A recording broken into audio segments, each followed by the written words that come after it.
Ya, Mitra TA TV kembali dalam fokus kita. Anda kami terus undang untuk bergabung di 8575555 yang ingin berbincang dengan dua narasumber saya dari Balai Penelitian Kehutanan Kota Solo. Beliau adalah Bapak Insinyur Bambang Sugiarto MP dan juga Bapak Insinyur Paimin MSc. Beliau adalah peneliti, sementara Pak Bambang adalah Kepala Balai Penelitian Kehutanan Kota Solo. Tema kita penelitian pengelolaan daerah aliran sungai. Sekali lagi di 8575555 sudah ada yang bergabung, kita coba terima dulu. Halo, selamat malam. Halo, selamat malam. Ya, Halo. Selamat malam, Bu. Selamat malam, Bapak. Suaranya bisa agak keras, Pak. Ya. Enjoy dengan Bapak malam, siapa? Ini dari Pak Suratman, Bu. Dari Masaran. Bapak Suratman di Masaran. Silahkan, Ya. Pak Suratman. Ya, makasih, Bu. Ini sekedar informasi saja. Itu di daerah Masaran, daerah kami, Bu. Itu ada penormalisasian sungai yang itu Sungai Grompol itu, Pak, Bu. Nah, kebetulan ini sudah selesai, akan tetapi pasca penormalisasian itu justru malah jembatan Bakas Desa Anjati sama Prenganom dan Pilang itu kemarin itu malah retak, patah itu, Bu.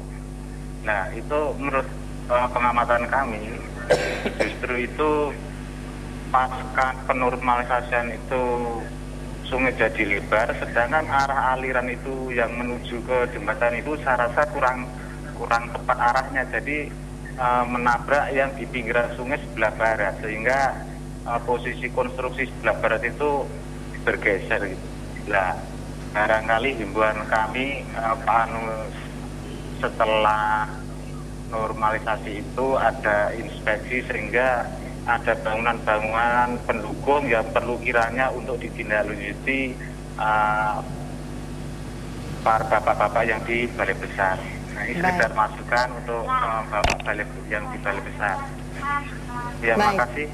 Pak Suratman di Masaran, kami sudah bisa menangkap. Terima kasih informasinya, dan juga ini mohon informasi setelah normalisasi diharapkan sungai makin lebar, aliran makin lancar, ternyata ada pergeseran untuk struktur ya Pak ya tadi. Ya. Kalau saya jawab nanti tidak tepat tempat, Pak. Ini ya. Ini sudah porsinya beliau-beliau dari PU. Iya. Kalau kita dari kehutanan, jadi meskipun tahu mungkin tidak etis, kita jawab. Ya, tapi mungkin bisa sedikit dialihkan ya secara umum, atau mungkin untuk konservasinya masyarakat harus seperti apa ini, Pak? Dengan diluruskan, biasanya itu kecepatan menjadi tinggi. Iya. Aliran yang dengan kecepatan tinggi itu mempunyai daya atau tenaga yang lebih tinggi, sehingga sering mengikis dasar sungai atau sampai tebing sungai. Nah, begitu mengikis dasar sungai, biasanya itu kemudian bangunan menjadi agak fondasinya kelihatan gitu loh. Nah, gitu.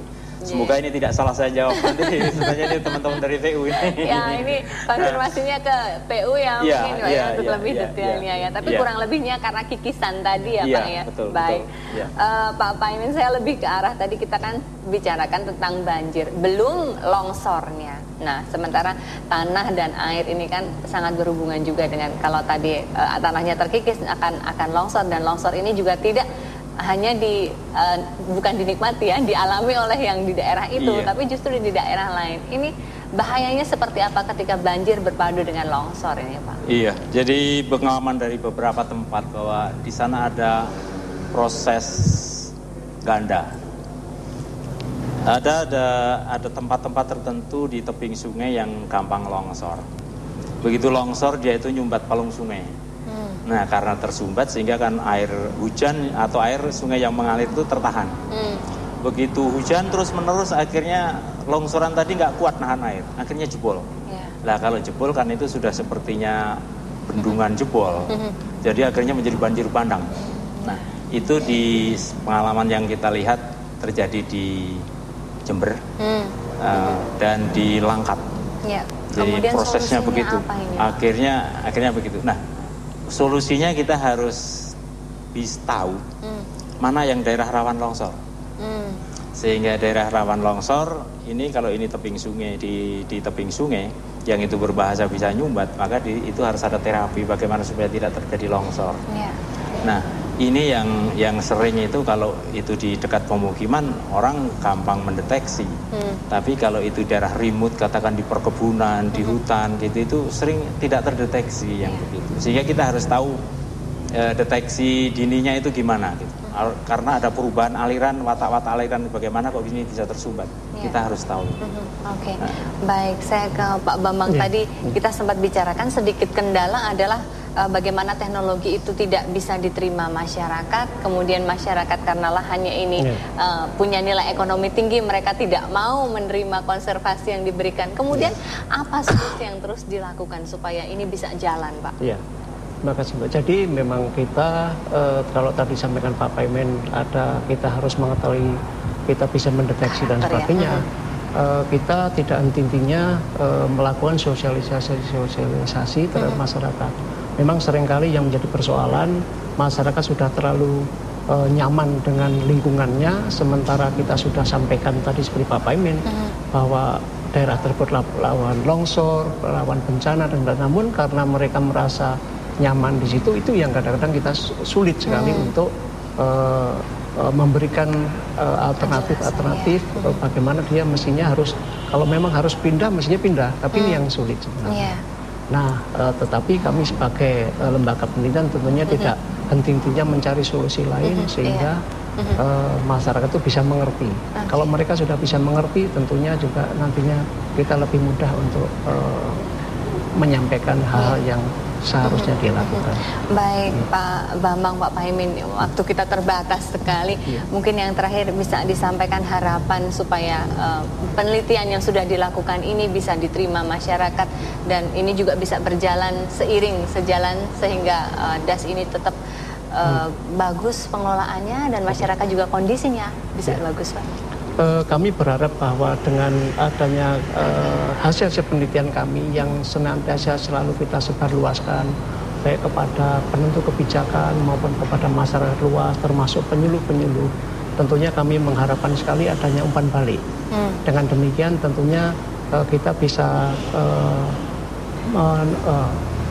dengan mengetahui apa yang dibutuhkan oleh masyarakat dan kami coba carikan solusi. Kalau kami sudah mengetahui hasil penelitian sudah ada, tentunya kita tinggal sebarluaskan. Kalau memang hal itu belum kita ketahui, tentunya akan kita tindak lanjut untuk melakukan penelitian atau kajian yang tentunya memang ada hal-hal yang mungkin itu perlu waktu pendek, tetapi kadang-kadang kita perlu waktu panjang. Dengan demikian tentunya ada sinergi antara kami selaku lembaga penelitian, pemerintah daerah tentunya yang punya wilayah, punya masyarakat, dan tentunya masyarakat sebagai pengguna.